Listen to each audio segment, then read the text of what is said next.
cérémonies commémoratives de ce jubilé ont connu la participation de plus de 6000 personnes, dont la première dame, les membres du gouvernement et bien d'autres, et cette cérémonie a été également l'occasion d'ordonner un prêtre à la personne de Jean Damascène Bimenyimana.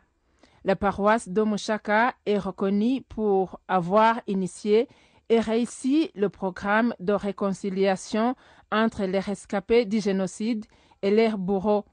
Ce programme a été lancé en 2009 pour se terminer en 2014 par le prêtre Obad Rugirangoga lorsqu'il travaillait dans cette paroisse de Mushaka.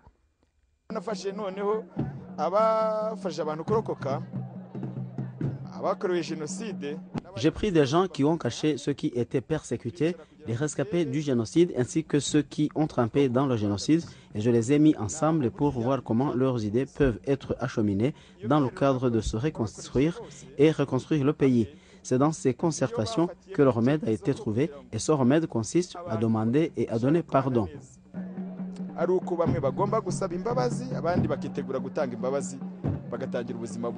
Cent de cette famille se sont déjà réconciliés à travers ce programme de la paroisse de Mushaka. Saint-Guillaume Poncien est l'un de ces gens pardonnés qui était d'ailleurs excommunié par l'Église catholique et qui a été mis en ordre lors de ces cérémonies. Madame Jeannette Kagame a loué ce pas extraordinaire franchi par la paroisse de Mushaka dans le développement, mais surtout dans la réconciliation. turabashimira cyane ko mukomeje kugira uruhare rukomeye mu gukomeza urukundo mu bakristo banyu mushyira imbaraga mu kongera kubanisha neza abanyamushaka. Ni umusanzu ukomeye ukaba ari n'umusemburo w'iterambere rirambye muri paruwasi ndetse no mu karere ka Rusizi. Nous vous remercions infiniment pour votre rôle dans la propagation de l'amour dans vos chrétiens et la population de Mushaka. C'est une grande contribution et un catalyseur de développement dans la paroisse de Mushaka et dans le district de Rusizi. Nous vous remercions également pour ce programme de réconciliation où un coupable sans le besoin de demander pardon, et ceci constitue votre particularité, et je saisis cette occasion pour demander du fond de mon cœur que ce programme puisse s'étendre dans tout le pays. Byaba ari ukunyagwa mutabafashije kugaruka mu nzira nziza bashyira mu bikorwa inyigisho bahabwa kuko na mbere bari barazigishijwe ariko ntibazubahirije. Nkaba mboneyeho rero mbikuye ku mutima nunga muri uriya muvandimwe yavuze ko dusaba ko iyi gahunda yasakazwa mu gihugu hose. La paroisse de Mushaka a perdu 900 chrétiens tués lors du génocide de 1994 et ceci a laissé beaucoup de séquelles dans la communauté chrétienne de cette paroisse, d'où celle-ci a eu cette idée d'initier le programme de réconciliation.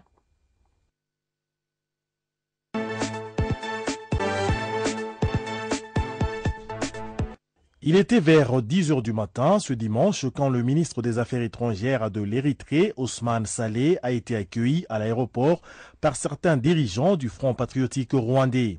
Aux environs de 15 heures, il s'est rendu au centre mémorial du génocide de Kigali, où il a posé des fleurs sur les tombes des victimes du génocide et s'est recueilli en leur mémoire.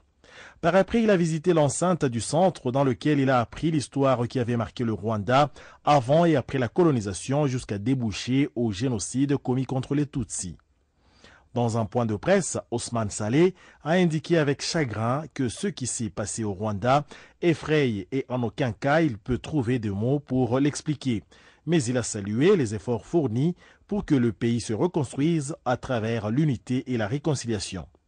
La visite du chef de la diplomatie érythréenne au Rwanda vise avant tout à renforcer les relations entre les deux pays. Ousmane Saleh a souligné que les relations de ces deux pays vont bon train, surtout qu'ils ont tous les deux presque la même histoire, qui a suscité à ce que les gens prennent les armes pour se libérer. Cette relation est surtout basée entre le Front patriotique rwandais FPR Inkotanyi et le parti qui est au pouvoir en Érythrée, People's Front for Democracy and Justice, PFDJ. Ce ministre a ensuite noté que les deux pays peuvent beaucoup apprendre de l'un tout comme de l'autre. Ce pays de la Corne de l'Afrique n'a reçu son indépendance qu'en 1993, après une longue guerre qui a affronté l'Erythrean People's Liberation Front et l'armée éthiopienne.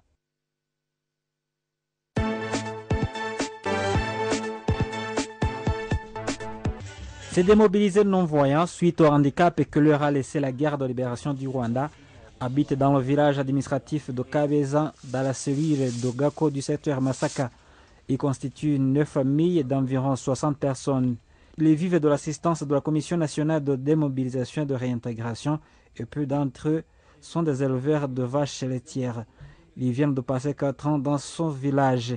Ils reconnaissent les efforts de l'État rwandais en ce qui est de leur trouver des vivres, mais ils aspirent à une autosuffisance financière, raison pour laquelle ils ont salué le projet de construction d'un kiosque réalisé pour leur compte par l'organisation Fathers Union de l'église anglicane.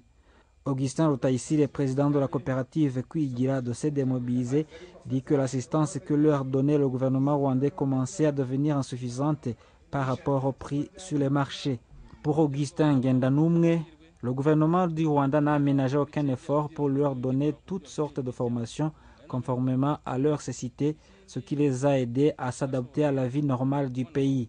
Ayant remarqué que ces démobilisés qui ont un handicap de la vie vivent dans des conditions difficiles, l'organisation des papas de l'église anglicane au Rwanda en paroisse de Remera ont pensé à construire un kiosque qui a été inauguré ce dimanche. Le révérend canon Antoine Rutaïsi, qui dirige cette paroisse de Remera, a dit à la presse que cette assistance ce n'est qu'un geste de reconnaissance du sacrifice que ces anciens combattants de l'armée patriotique rwandaise ont offert pour stopper le génocide perpétré contre les Tutsis. Le commissaire à la commission de démobilisation, le général de brigade John Peter Bagabo, a de son côté fait savoir que ce kiosque vient aider ces démobilisés à s'autosuffire, comme c'est le programme du gouvernement rwandais. Ce kiosque de ces personnes handicapées va leur permettre de trouver tout près de chez elles les produits de première nécessité. Ils les vendront aussi pour trouver du profit qui les aidera à résoudre leurs propres problèmes quotidiens. Le coût de ce projet de construction d'un kiosque est estimé à 3,5 millions de francs rwandais qui ont été donnés par l'organisation Fathers Union.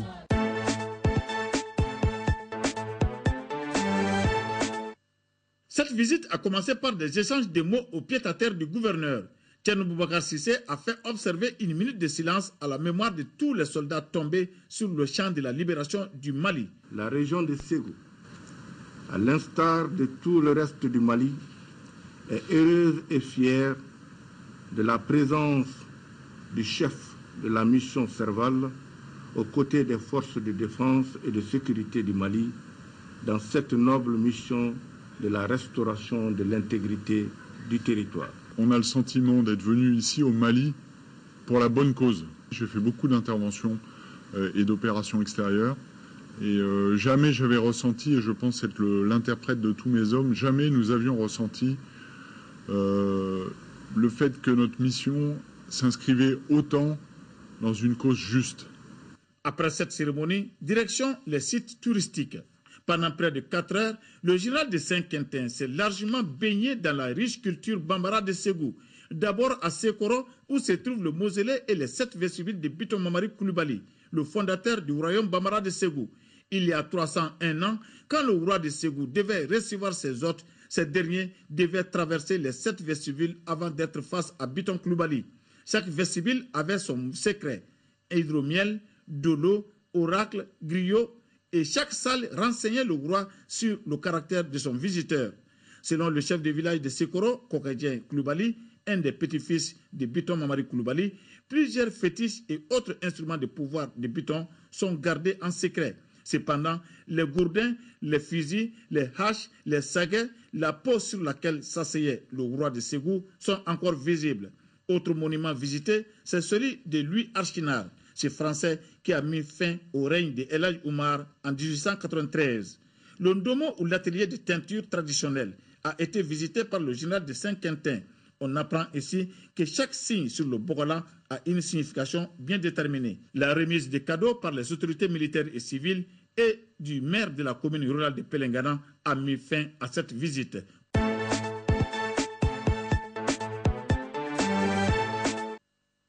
À quelques jours de la fin du mois de Ramadan, les produits maraîchers et les tubercules en provenance de Sigassou se font rares sur les marchés des Gao. Le système est simple. Une fois par semaine, les camions ravitaillent les marchés de la ville. Un kilo du transport, un kilo de quitter à Sigassou à venir à Gao. Un kilo fait 30 francs. Le tonne, c'est 30 000. Souvent, on prend la pomme de terre de 25 kilos même. Tout peut gâter maintenant, parce qu'il fait chaud. Ces difficultés agissent sur les prix de ces produits. Le pomme de terre, le kilo actuellement, c'est 1000 francs. L'igname 500, patate 200, banane 500. Un concombre fait 150, 125. Les piments, 1 par 25. 2 pour 25. Les poivrons, 1 pour 50. 175, même il y en a pour 100 francs. Le prix du kilogramme de la viande vient de connaître une augmentation.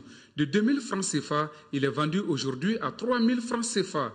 Une situation qui embarrasse et les bouchers et les clients, surtout que la 7e région est une zone d'élevage par excellence. On peut acheter un bœuf jusqu'à 550. Il n'y a pas assez de bœufs. Ça aussi, ce sont des bœufs qu'on va chercher chez les propriétaires. Il n'y a que moins de nous qui peut acheter parce que le kilo, j'entends maintenant le boucher même disent que le kilo, même s'il a vendu le kilo à 3500, que ça ne peut pas aller. Même moi en tant que boucher, ça me fait mal. Ça me fait même honte de vendre ça aux gens à 500 francs. Qu'est-ce que les gens vont manger? Ils ne vont pas les manger les doigts quand même. Vraiment, les marchés de Gao, c'est cher.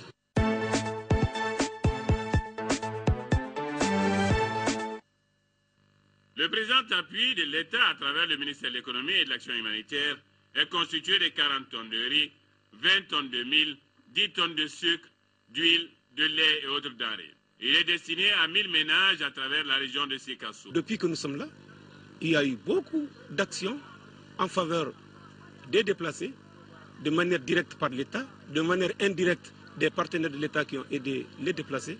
On est vraiment très contents, surtout à l'approche de la fête. Ainsi, chaque ménage recevra 25 kg de riz, 15 kg de mil, du sucre, de l'huile, du lait et autres denrées. Une initiative qui intervient à un moment où les autorités de notre pays mettent en marche le mécanisme de retour des déplacés. Des dispositions sont en cours au niveau des directions régionales du développement social et de la promotion des femmes pour le recensement de ceux-là d'entre vous désireux de retourner au bercail. À rappeler que le nombre de déplacés en 3e région était estimé à 13 004 personnes. À l'occasion du démarrage des travaux de finition de la piste de l'aéroport international de Ndjili, avec l'application de la dernière couche de roulement de 7 cm d'épaisseur, travaux qui doivent prendre fin pendant cette saison sèche, le ministre des Transports et Voies de Communication, Justin Kalumba Monangongo, s'est rendu ce samedi 3 août 2013 sur les lieux en vue de se rendre compte du déroulement des dits travaux suivant les normes recommandées par l'Organisation internationale de l'aviation civile, OACI en sigle.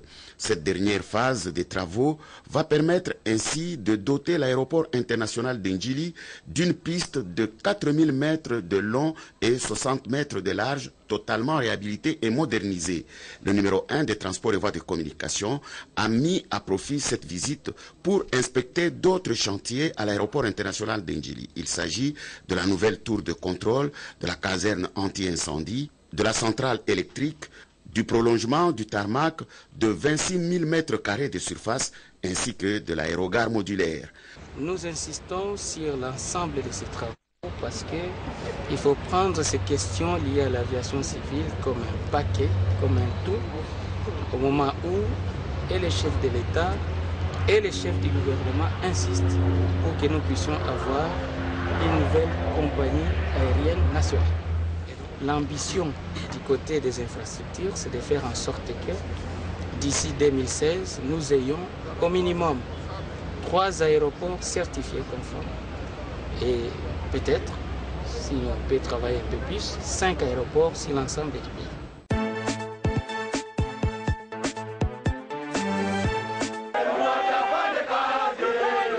La population est venue nombreuse pour saluer l'ouvrage réalisé par l'Office des routes sur financement du gouvernement central sous l'impulsion du chef de l'État. Des notabilités, elles ont fait le déplacement de Lulindi pour assister à cette importante cérémonie.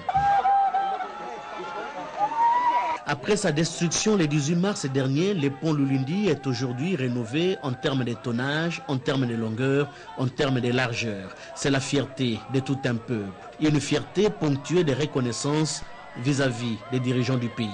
La joie, mais aussi la gratitude. La gratitude, le remerciement de la population du Maniema, du territoire de Kabambar au chef de l'État. Ouvrage rénové, certes, mais c'est le fruit d'une expertise avérée des ingénieurs de l'Office des routes. C'est une grande satisfaction, surtout pour moi et pour toute la population où je suis moi-même originaire. Nous ne faisons pas de promesses pour nous faire plaisir ou faire plaisir à ceux qui nous écoutent. Quand nous disons quelque chose, nous le faisons. Le pont Lulundi est situé sur l'axe routier Kasongo-Kabambare au Maniema, prolongement de la nationale numéro 31 qui relie deux provinces, le Maniema et le Katanga. Il y a de quoi se réjouir car sans la route, le Congo ne vaut pas un centime de franc.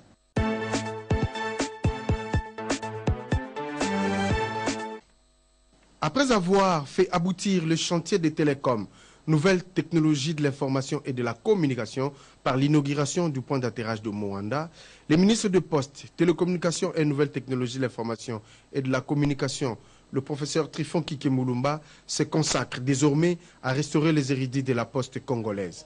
Première action, cette descente souterraine de l'aéroport au centre des tri à la poste délimitée en passant par Lemba et celle de Matité. Les ministres s'est approprié les réalités de la société congolaise de postes et téléphones, infrastructures désuètes datant de l'époque coloniale, sans titre de propriété et sujettes à des spoliations de tout genre. C'est le cas de la parcelle du bureau de poste de Matete, envahie par le marché sous la bénédiction de l'autorité municipale. Vétusté des équipements est mise sous défi par les difficultés de tout genre. Le ministre Trifon Kikemulumba a rassuré et motivé les agents et cadres de la SFPT par une phrase qui n'a échappé à personne. La poste ne peut pas mourir. C'est pour ça que nous sommes en train de voir comment nous allons pouvoir faire revivre cette poste. Et entre autres dossiers que j'ai, c'est la restructuration justement de la SFPT. Après cette première étape, le ministre de PTNTIC a promis de poursuivre sa visite dans les prochains jours dans la partie de la ville, province de Kinshasa, notamment à Kalamou, à Bandal, Kitambo et à la Gombe.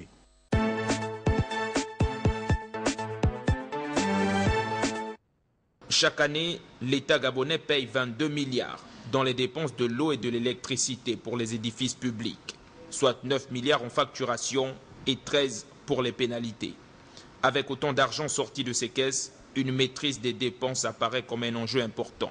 La facturation bien maîtrisée permettra d'engranger des économies qui pourront reverser sur d'autres domaines, dans d'autres domaines, notamment le domaine de développement, par exemple la construction des écoles, parce que nous avons constaté depuis un certain temps qu'il y a du gaspillage dans nos administrations. C'est les retombées justement de la visite officielle de Madame le Président du Sénat en 2011 au Canada. Et à cet effet, elle avait rencontré un certain nombre d'organismes et de personnalités du Canada, dont le Centre énergétique environnemental de la francophonie. Et à cet effet, elle avait souhaité justement que le Gabon puisse aussi bénéficier des retombées en tant que pays membre à part entière de la francophonie. Aujourd'hui, des études montrent que la mise en œuvre d'un plan de réduction et de suivi des dépenses d'eau et d'électricité dans les édifices publics présente le plus grand intérêt au vu de l'importance des économies de consommation et de facturation réalisables souvent supérieures à 10% des montants facturés. Je représente l'Institut de la francophonie pour le développement durable, qui est un organe subsidiaire de l'Organisation internationale de la francophonie. Nos bureaux sont situés à Québec, au Canada, et cet institut a été créé pour appuyer les gouvernements des pays membres de la francophonie dans l'élaboration et la mise en œuvre de politiques en matière d'énergie et d'environnement. Durant 3 jours, les personnels du P3E, dont 30 au total, ont pu cerner les différents contours de cette thématique.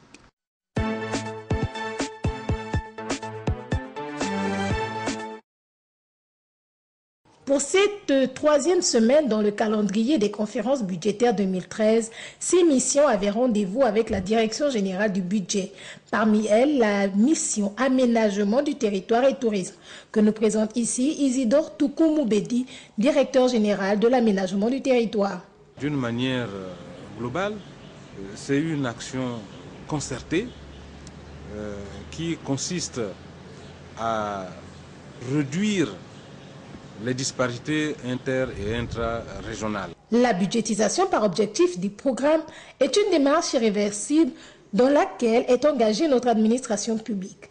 Les acteurs de la mission se la sont appropriés et comprennent. Je peux dire que je suis satisfait de cette présentation. C'est pour moi un apprentissage.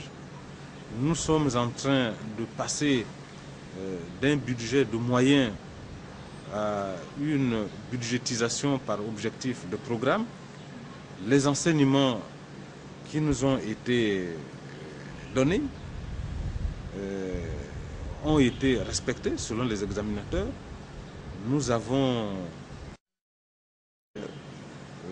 aux tests, je dirais même, aux tests qui nous ont été soumis, je pense que nous nous sommes adressés à des oreilles attentives qui feront très attention lors des arbitrages pour retenir les crédits qui vont financer les actions que nous avons programmées pour l'année 2014, et ceci pour l'intérêt d'un aménagement harmonieux de notre pays. Les membres de la mission travailleront avec leur binôme de l'équipe Projet Bob pour réajuster les points soulevés au cours de cette séance de travail.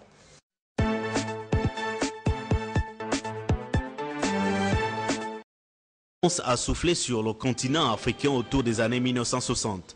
Le Bénin accède à son tour à l'indépendance le 1er août à la même période. Et pour commémorer cet important événement, une réception a été organisée par l'ambassadeur du Bénin au Gabon, son Excellence Séphorien Kodjo Achodé. Une célébration du 53e anniversaire du Bénin que son Excellence Séphorien Kodjo Achodé place sous le signe de la réflexion et la projection vers l'avenir qui offre de nombreux défis. En cette occasion spéciale, nos pensées vont naturellement en direction de tout le peuple béninois qui fait de cet anniversaire un moment précieux de réflexion et de bilan afin d'aborder les défis de l'avenir avec esprit de suite, avec confiance et avec détermination. Tout en appréciant à juste valeur les liens de coopération qui unissent le Gabon et la République du Bénin, l'ambassadeur a plaidé pour une Afrique plus que jamais unie et prospère selon la vision des chefs d'État du Gabon et du Bénin. Aussi, voudrais-je saisir cette occasion pour rassurer le gouvernement gabonais et les autorités gabonaises au plus haut niveau que le Bénin apprécie les liens et domaines de coopération qui unissent si heureusement le Gabon et la République du Bénin. Le 53e anniversaire que fête le Bénin et le 50e anniversaire de l'Union africaine que fête le Gabon viennent nous rappeler, s'il en était encore besoin, que le temps passe, que nos gouvernements doivent agir et aller vite en notre série de bataille pour consolider l'Union africaine et faire de sa renaissance une réalité tangible. Le Bénin est le premier État d'Afrique à avoir entamé un changement pacifique du pouvoir au début des années 1990. Dirigé depuis mars 2006 par Thomas Yayi-Boni, celui-ci a succédé au général Mathieu Kérékou qui a dominé la vie politique du pays pendant 30 ans.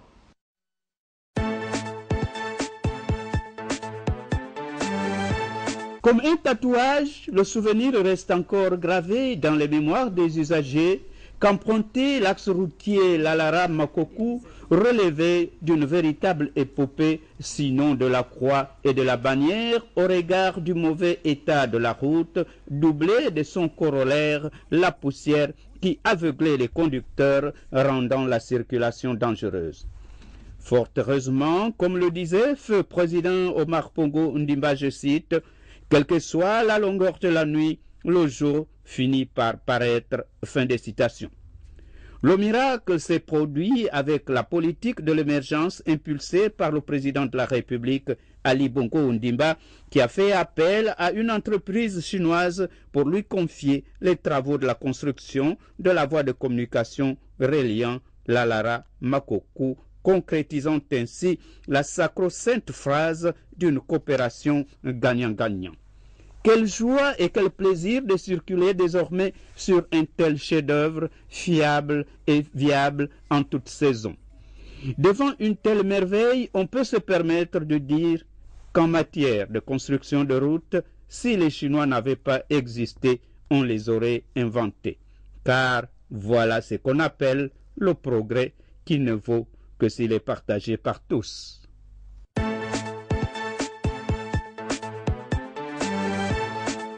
Balayer devant sa porte, une action simple à exécuter, pourtant pas encore ancrée dans les habitudes de certains ménages à Abidjan. Devant ma porte, là, balayer devant ma porte, sincèrement, c'est pas à mon niveau. C'est l'intérieur de ma maison qui m'intéresse. Une fois que j'ai balayé l'intérieur de ma maison, la voie qui passe devant ma porte, là, c'est au gouvernement de balayer parce que c'est la voie principale. Marie et Yvette, par contre, le font au quotidien. Pour elles, la devanture est aussi une parcelle de la maison. Tous les matins, je fais balayer. Devant comme derrière là-bas. C'est normal qu'une femme doit balayer devant sa porte chaque matin. On ne peut pas attendre le temps pour venir faire ça pour nous. La première dame de Côte d'Ivoire ne dira pas le contraire. Accompagnée des nouvelles ambassadrices de la salubrité, à savoir les épouses de ministres, elle a donné le coup d'envoi de l'opération « Nettoyons chaque jour devant nos maisons ».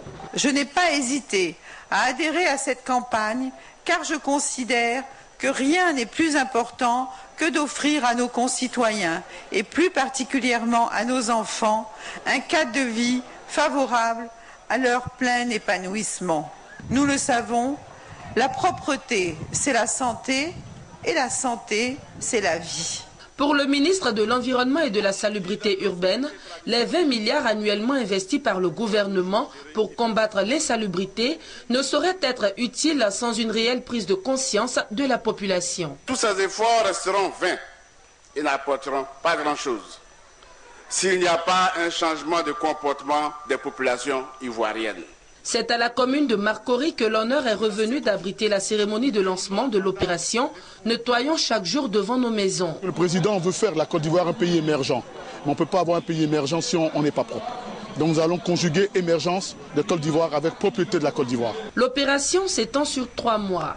Elle consiste pour chaque citoyen à passer un coup de balai à l'extérieur de sa maison en vue de contribuer à redorer le blason de la perle des lagunes, devenue depuis plus d'une décennie perle des ordures.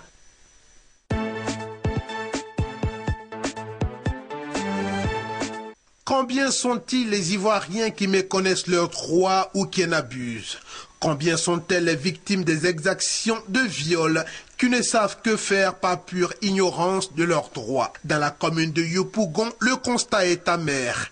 Il suffit de faire un tour dans les commissariats et gendarmeries pour s'en convaincre. Notre police, notre gendarmerie s'immiscent dans les affaires qui ne les intéressent pas.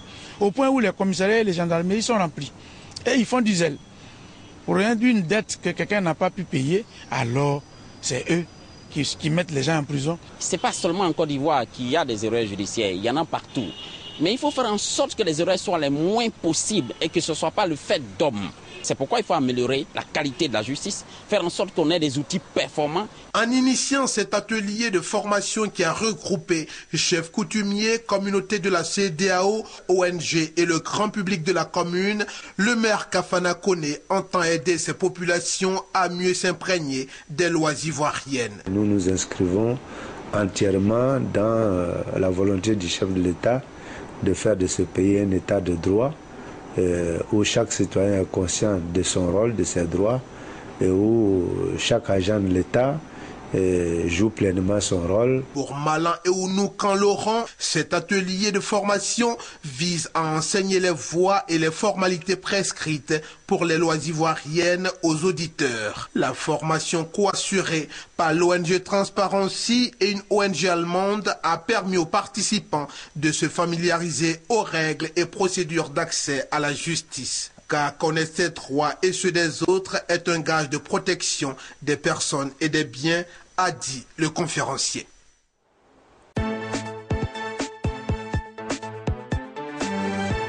Des coups, on en donne et on en reçoit tous les jours de notre vie. Les confidences des lecteurs et lectrices faites à Anzata Ouattara le démontrent bien. Leurs histoires de vie font l'objet d'un autre recueil, Les coups de la vie, tome 5. Pleurs, joie, regrets, désespoir, le 5e bébé d'Anzata Ouattara, un cocktail d'émotions et de remise en question, confie les lecteurs. Chacun de nous a vécu un coup de la vie. Aujourd'hui, je ne suis même pas appelée à mentir. Parce que dès que je mens un tout petit peu, cette chose-là me rattrape. Je me retrouve dans les histoires et ça me fait connaître plein de choses. Tout commence pour l'auteur en 2004, lorsqu'elle se voit confier une rubrique à genre confessionnel dans un hebdomadaire ivoirien. Des lecteurs à forte dominance féminine acceptent de faire publier leurs témoignages de vie sous couvert de l'anonymat. Témoignages poignants, souvent révoltants, qui poussent alors l'animatrice de la rubrique à confiner les histoires les plus inédites dans un recueil. À travers les expériences des autres, on peut s'en inspirer pour mieux s'orienter dans la vie. C'est pour éviter certains pièges. Pas que ça garantit qu'on va vivre, je veux dire, tranquille toute la vie. Les coups, ça fait partie de la vie. Mais le tout, c'est lorsqu'on reçoit un coup, de pouvoir s'en remettre.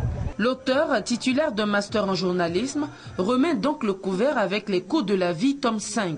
Une œuvre de 131 pages qui se laisse lire et de laquelle on pourrait retenir la double personnalité de l'être humain. Il peut être un remède pour l'homme, tout comme un loup pour son prochain.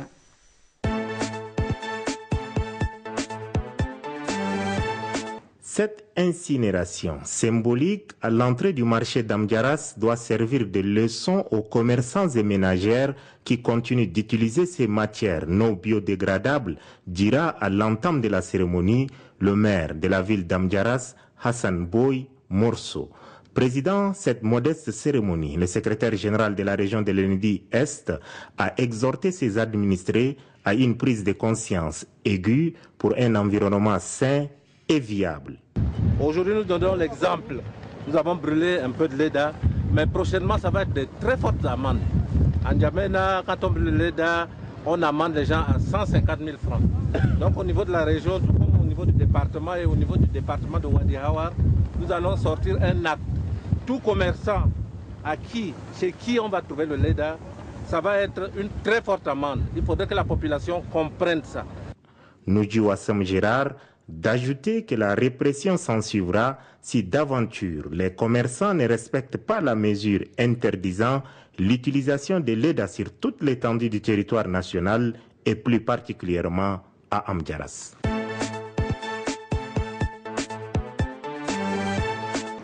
Ce jeune d'une quinzaine d'années fait les trottoirs à la recherche de la clientèle. Ils sont nombreux de sa tranche d'âge à s'adonner à diverses activités génératrices de revenus pendant cette période de vacances. Colas, chaussures font partie du lot des articles commercialisés. La plupart de ces jeunes garçons tournent autour des marchés de la ville. D'autres, par contre, font le tour des différents quartiers de la capitale pour éviter la concurrence. Je fais juste pour la sécurité, juste pour payer les choses des écoliers, les cahiers, les bics, pour mes besoins juste. Ces garçons font la fierté de leurs parents. Ils contribuent ainsi à la préparation de la rentrée scolaire prochaine. Les enfants que les parents n'ont pas de moyens, c'est les enfants eux-mêmes qui se débrouillent. Ils se lancent dans des petites activités rémunératrices de l'argent. Et cela, ça revient à l'autre à aider les parents au moment de la rentrée, à acheter les fournitures eux-mêmes. Tout de même, ces jeunes sont inquiets. Ils courent souvent d'énormes risques, reconnaissent-ils. Les parents me conseillent, parfois il y a des accidents, il y a des choses comme ça, ils me donnent beaucoup de conseils, quoi. Il faut la prudence sur la route. Nous sensibilisons les parents, que les enfants prennent contrôle, surtout sur la route, parce que les gens ici filent très mal. Ces activités auxquelles s'adonnent ces jeunes garçons sont certes encourageantes, mais ils sont exposés à différentes sortes de violences que l'on ne peut prévoir. Prudence et vigilance sont donc les mots d'ordre qui doivent animer ces jeunes une fois dans les rues.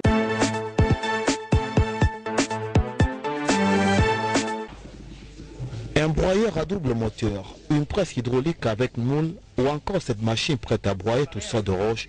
Pour la mission de promotion des matériaux locaux au Cameroun, ce sont là des machines précieuses dont elle va se servir pour renforcer son rôle sur le terrain. Ces machines viennent de partenaires internationaux et sont des produits d'un travail déjà salutaire que la Mipromalo fait au Cameroun et qui a été récemment récompensé. Les matériaux qu'on a reçus aujourd'hui, c'est complémentaire à ce qui existe déjà à la Mipromalo. Ça nous permet maintenant de pouvoir réaliser les essais au laboratoire à une dimension beaucoup plus grande, plus proche à ce qu'on doit faire d'une manière industrielle.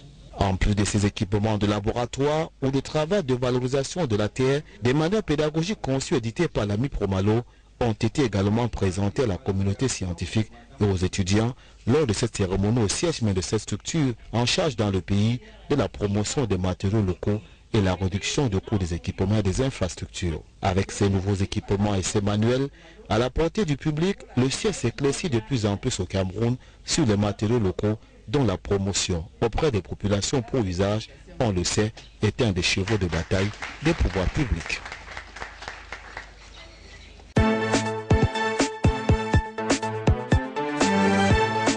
Encore un désistement dans l'église catholique romaine. Celui qui était encore jusqu'à lundi matin à la tête de l'archidiocèse de Yaoundé au Cameroun a renoncé à ses fonctions. Monseigneur Simon Victor Tonyebakot, puisqu'il s'agit de lui, marche ainsi sur les traces du pape Benoît XVI. Une décision qui surprend plus d'un, surtout que les raisons restent pour le moment inconnues.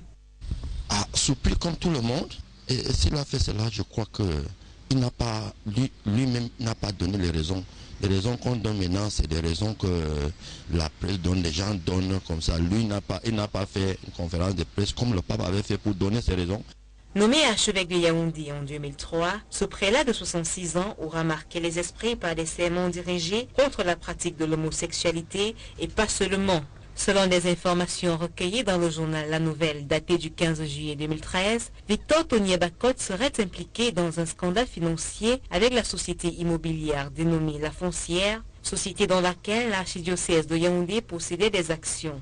Quoi qu'il en soit, la décision du Monseigneur reste conforme à la loi canonique. La loi canon de l'Église prévoit que si un prélat se trouve fatigué, malade, il peut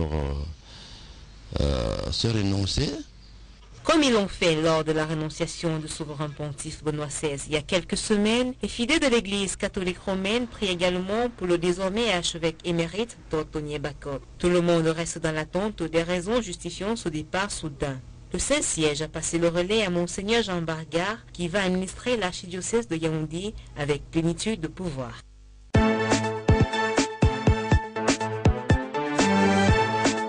Célébration du 14e anniversaire de l'accession au trône du royaume chérifien de Sa Majesté Mohamed VI, la représentation diplomatique se met en branle.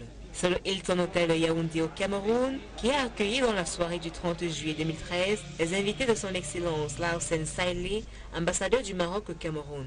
Au menu de cette soirée, un discours du diplomate suivi d'un buffet riche en couleurs. Mais avant, il a fallu porter un toast. En effet, les raisons de célébrer sont nombreuses. Le bilan que l'on peut tirer de ces 14 années, c'est un bilan très riche sur tous les niveaux, sur le niveau politique.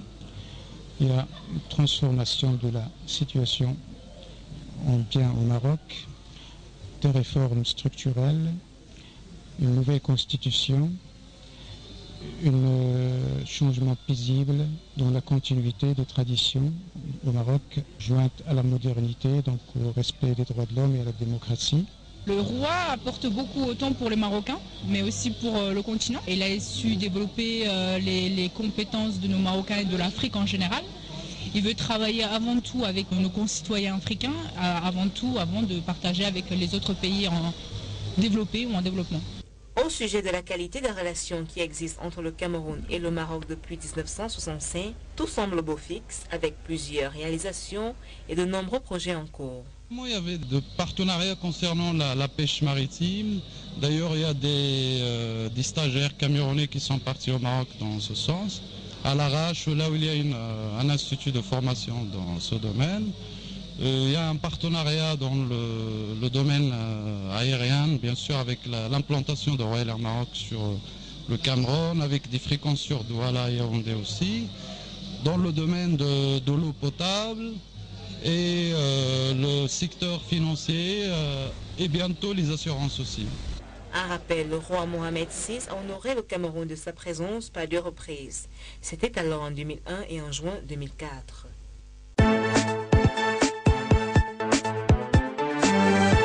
Organisation professionnelle 46 et presse écrite 93. Confiance renouvelée à la presse privée camerounaise pour cette année 2013, l'aide publique est au rendez-vous. La Commission nationale d'examen de demande d'accès à l'aide de la communication à la presse privée a siégé à Yaoundé sous la présidence du ministre de la Communication, Issa Chiroma Bakari.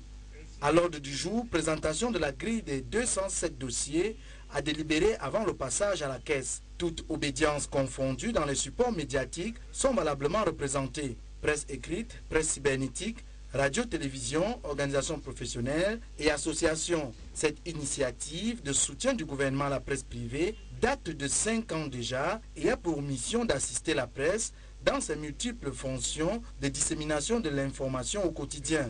Le coût d'entretien du matériel de fonctionnement et la recherche ou la collecte de l'information sur le terrain nécessitent toujours des sommes faramineuses dont ne détiennent toujours pas les promoteurs d'organes de presse. La demande d'aide étant en nette augmentation cette année, l'argent a aussi augmenté. On est quitté de 185 millions de francs CFA de subventions l'année dernière à 243 millions cette année. L'objectif visé est de permettre à la presse privée d'éduquer les populations et les citoyens pour la construction d'une nation prospère et sereine. Cette action vient à point nommé vu la bonne couverture médiatique qui est attendue lors des élections législatives et municipales de 2013. Pour l'exercice 2012 à 243 millions.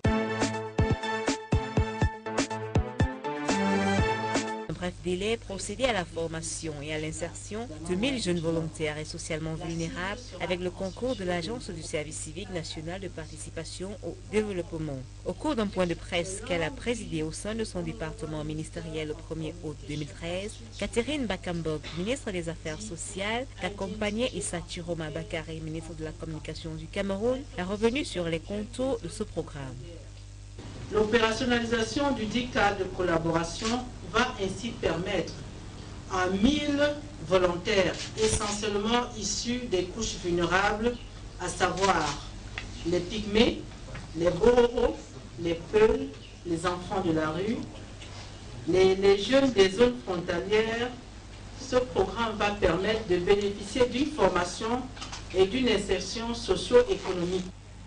En effet, dans un contexte marqué par l'effritement des valeurs traditionnelles, la dislocation de la cellule familiale, le ministère des Affaires sociales du Cameroun veut ainsi jouer pleinement son rôle qui consiste globalement à assurer la protection des personnes vulnérables. Celui-ci se décline en plusieurs axes.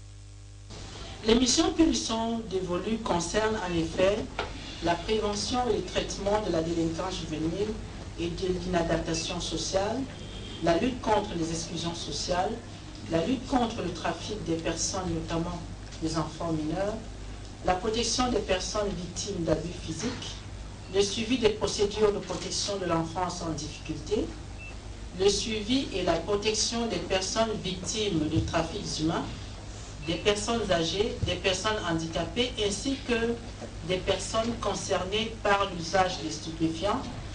Ce programme de réinsertion permettra ainsi aux jeunes de nationalité camerounaise âgés de 15 à 35 ans de bénéficier d'une formation dans les secteurs variés, à savoir l'agriculture, l'élevage, la pisciculture et bien d'autres. À l'issue des 3 mois, les heureux élus bénéficieront d'un accompagnement de l'agence pour démarrer une activité rentable, garante de leur autonomie. Les sélections pour intégrer le programme débuteront le 5 août prochain et prendront fin le 9 août.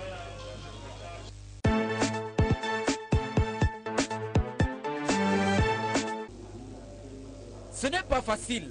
Cette expression est revenue en boucle à travers les multiples témoignages délivrés par des immigrants clandestins, des témoignages présentés sous forme de films documentaires, des expériences partagées par des voyageurs avec leurs jeunes compatriotes. C'était au cours d'une causerie éducative organisée ce 3 août 2013 dans la capitale politique camerounaise par le Centre de création d'entreprises de Yaoundé.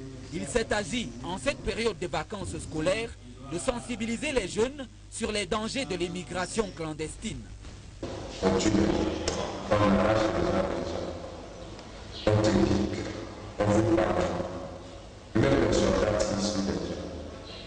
Particulièrement, j'ai fait un voyage par voie de terre Cameroun, Nigeria, Niger, Algérie, Maroc, Espagne, où j'ai vu des difficultés énormes en route, les gens qui mouraient devant moi, les corps en état de pétrification avancée, les ossements humains, entre autres choses incroyables, marcher à pied le long du Maroc. Vous voyez, quand on rentre au Cameroun, il est normal qu'on fasse quelque chose pour dire à tous ces jeunes que, écoutez, le plus important, c'est pas de partir de cette façon, mais si jamais il vous arrive de partir, il faudrait partir en remplissant toutes les conditions de voyage normal. Il n'a pas été question cependant de dire aux jeunes qu'il est mauvais de s'expatrier. Le message a consisté à leur présenter les conditions légales d'émigration. Déjà, il faut mettre sur pied son projet de voyage, c'est-à-dire on va où? Qu'est-ce qu'on va faire? Si c'est pour les études, il faut avoir un certain niveau, notamment le bac, aller dans une ambassade, contacter une université et réserver l'habitation. Et là, tout de suite, vous partez. Si vous êtes commerçant, recensez, identifiez le pays que vous voulez aller faire les achats et partez dans les conditions établies, c'est-à-dire un passeport déjà établi, le visa du pays concerné, et entre autres. Mais l'immigration, qu'elle soit clandestine ou légale, n'est pas toujours une porte ouverte au succès. Les expatriés sont généralement contraints, en cas d'échec, à rentrer dans leur pays d'origine, et ce, au prix de grandes humiliations.